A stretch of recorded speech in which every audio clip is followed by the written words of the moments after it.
For more than 25 years, the United States sought unsuccessfully to compel North Korea to make a strategic decision about its nuclear weapons program. In one of history's great ironies, a deeply flawed summit between US President Donald Trump and North Korean leader Kim Jong-un has actually made North Korea's strategic decision quite clear, at least to me. We now know Kim Jong-un's intentions, his true intentions. He plans to keep his nuclear weapons. He plans to freeze nuclear and ballistic missile testing, which he's already done, and to offer to Washington the vague promise of future denuclearization, a promise he does not plan to keep. The Singapore summit, as you will recall, was filled with made-for-television moments, very impressive optics, but sorely lacking in actual substance. It, quite frankly, did nothing to bring about actual progress in the denuclearization of North Korea. The two leaders, President Trump and Chairman Kim, went into that summit without a common definition even of what the word denuclearization meant.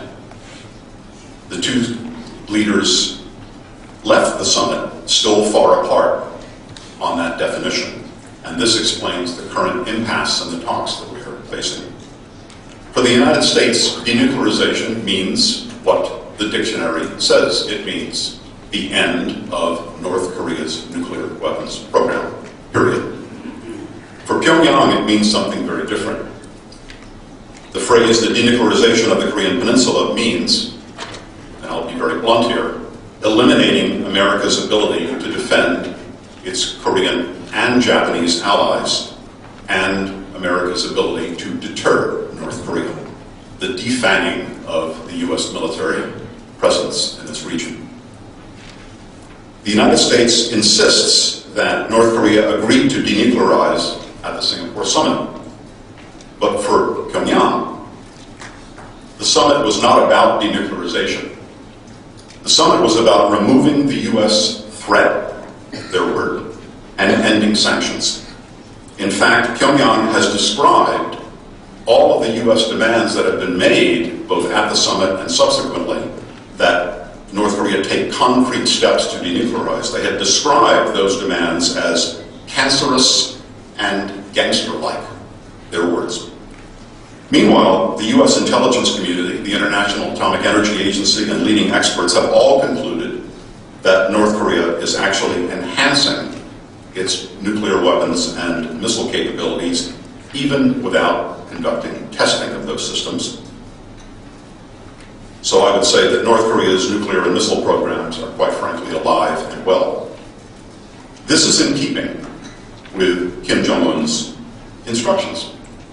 On January 1st of last year, Kim Jong-un called on the nation to mass produce nuclear weapons and missiles. And in April of last year, he praised the completion of North Korea's state nuclear force. And he declared that nuclear weapons are, and these are his words, the firm guarantee by which our descendants can enjoy the most dignified and happy life in the world. Today, the evidence, including Kim Jong-un's own words, tells us that Pyongyang is not serious about denuclearization. It suggests that North Korea intends to keep and even strengthen its nuclear and missile capabilities, even as it pursues talks with the United States and with the Republic of Korea. Today, a second US DPRK summit appears to be on the near-term horizon. And with that in mind, we should acknowledge that Pyongyang is not acting in good faith. It is now time, as I suggested earlier, to think about Plan B. And we should start this reconsideration with a reassessment of the current approach that we are taking towards North Korea and acknowledge what the facts tell us about Pyongyang's intentions. North Korea's strategic game plan is now quite evident, and it consists of 5 elements, and let me run through them very quickly. The first element of the North's game plan is what I call gaining nuclear acceptance. Pyongyang believes it will ultimately be accepted as a de facto nuclear weapons state. North Korea knows that this will not take place in any formal way, but it has already sought to create a new reality through Kim Jong-un's declaration on January 1st last year that the DPRK had completed the development of its state nuclear force. This year, in his address, Kim Jong-un saw no need to refer to his nuclear forces in his January 1st speech. Why? Because Pyongyang regards its new nuclear status as a given. Having achieved its nuclear and missile goals, Pyongyang can now eliminate its testing programs and related facilities. These are no longer needed, and if they were needed, they can easily be reconstituted. The North may offer to permanently suspend or even dismantle its ICBM program, and you've heard reports suggesting that they are considering that. And that, of course, is a step that the United States president might find quite attractive. But it's also a step that would leave the North's medium and short-range missiles and its nuclear weapons pointed at America's Japanese and South Korean allies, and of course at U.S. bases in the Western Pacific. Pyongyang may also offer, as General Lee suggested in his remarks, arms control negotiations with the United States, or perhaps even propose a long-term negotiating process nominally aimed at denuclearization. Nominally aimed at denuclearization. The substantial, verifiable, and irreversible steps that it would have to take would not occur until far off into the future. And by deferring what it has no intention of doing in the first place, Pyongyang would have made its nuclear status all but permanent. The second element of North Korea's game plan is what I call normalization. North Korea is seeking to normalize its relations with the international community to gain acceptance as a normal country and a reliable dialogue partner. A dialogue partner that just happens to be a nuclear-armed state. North Korea has largely succeeded in this goal, in my view. The speed with which the Republic of Korea and the United States have responded to Kim's initial overtures last year has been truly astonishing. We saw this again recently when the Blue House reacted immediately and enthusiastically to Kim Jong-un's New Year's address, even though Kim Jong-un offered nothing on denuclearization, and despite his call for the Republic of Korea to take steps that would amount to abandoning its alliance with the United States, and that would be the price that the ROK would have to pay for continued North-South reconciliation. Kim Jong-un has sought to portray himself as a normal leader, a reasonable interlocutor, and a statesman. And here, too, to some degree, he succeeded. The U.S. president has praised Kim's talent as a negotiator and called him honorable and a man of courage. The third element of North Korea's strategy is what I call changing the subject. Pyongyang intends to try to shift the main topic of negotiations with the United States away from denuclearization, the topic that Washington wants to talk about, and to the subjects that Pyongyang prefers to discuss: improving relations, easing sanctions and pressure, eliminating the U.S. military threat, and ending the state of war on the Korean Peninsula. That last goal is particularly important since, in Pyongyang's mind, it would eliminate the rationale for the continued U.S. military presence on this peninsula. The main message that Kim Jong-un conveyed to the United States in his January 1st speech earlier this month relates to this element of the North Korean game plan. Kim demanded that the United States relax its sanctions and pressure campaign and cease its unilateral demands. And by that, of course, he means stop asking North Korea to take denuclearization steps. Kim said that U.S. failure to respond positively would compel the DPRK to explore a new way to defending the sovereignty of our country and supreme interests of our state. The implied threat in that statement, I think, is fairly clear. The fourth element of the North's game plan is what I call creating the illusion of denuclearization. Pyongyang insists that its suspension of nuclear and ballistic missile testing and the destruction of the tunnel entrances at its nuclear test facility are denuclearization steps. While these moves are, of course, welcome, they do not constitute denuclearization. The experts tell us the DPRK's nuclear and missile programs are continuing. But North Korea seems to be succeeding to some degree in creating the illusion that it is denuclearizing, and we must not accept that. Policymakers must not allow Pyongyang to redefine denuclearization, nor should they accept anything less than concrete and verifiable steps that lead to the end of the North's nuclear program. Finally, the fifth element of North Korea's game plan is what I call sharpening the wedge. Perhaps the most consequential element of the DPRK's game plan is its goal to divide the United States and South Korea.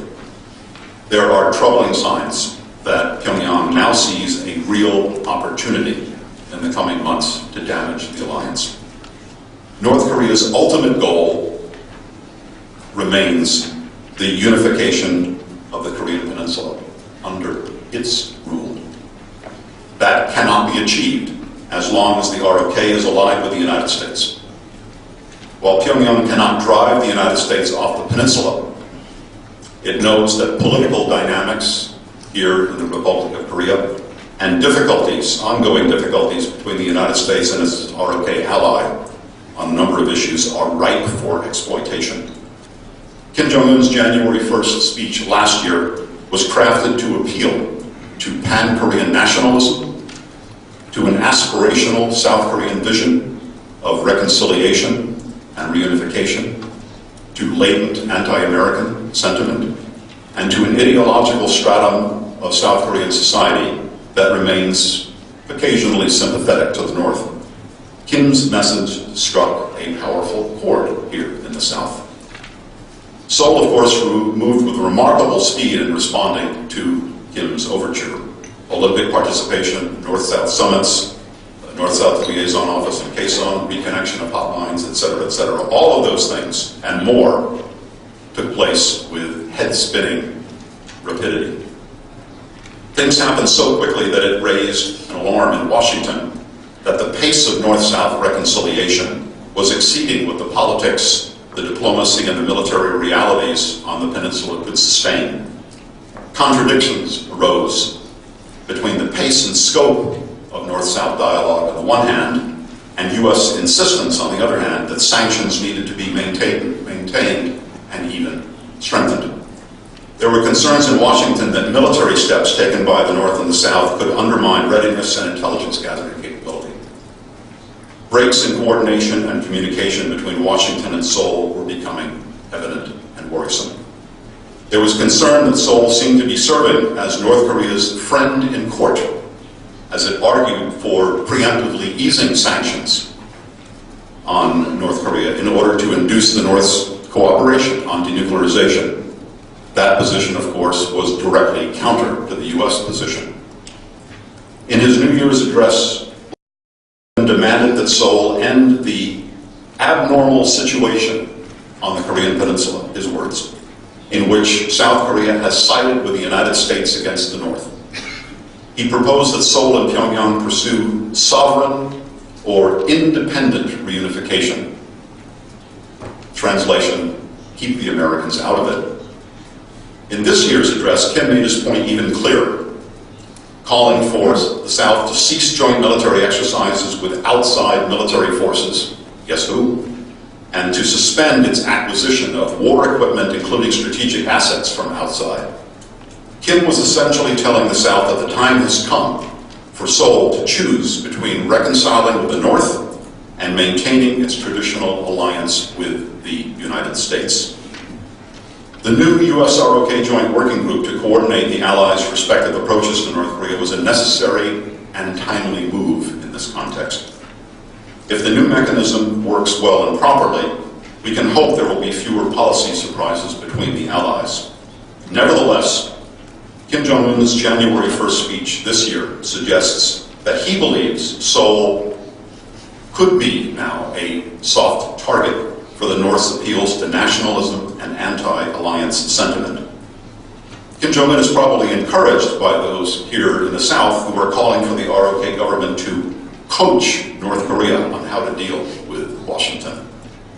North Korea surely welcomes those in the ROK who argue that South Korea should rid itself of its alliance with the United States, as one prominent advisor to the government here said a few weeks ago. Kim Jong-un is also no doubt encouraged by the recent resignation of Secretary of Defense Mattis, who had been one of the strongest advocates of the US-ROK alliance. The surprising decision to withdraw troops from Syria and Afghanistan by the United States was certainly welcome news in Pyongyang. And Mattis's departure leaves the US-ROK alliance open, I'm being very frank here, to the impulses of an American president who has made no secret of his opposition to America's traditional alliances, and who has actually called in the past for the end of the US military presence in the ROK. And I should add that the breakdown in burden-sharing talks sends a particularly bad message, particularly to President Trump, who sees the alliance in largely transactional terms. So in closing, let me suggest that Kim Jong-un's attack on the US-ROK alliance, his appeals to sympathetic elements in the South, Seoul's preoccupation with reconciliation and reunification, and the enigmatic impulses of an American president who has questioned the value of the US-ROK alliance, all of those things are taking US-South Korea relations into uncharted and potentially dangerous waters. So for both Washington and Seoul, perhaps it is time to look at Plan B. Thank you very much.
Thank you very much, Evans. Now, Professor Park Wong Gong.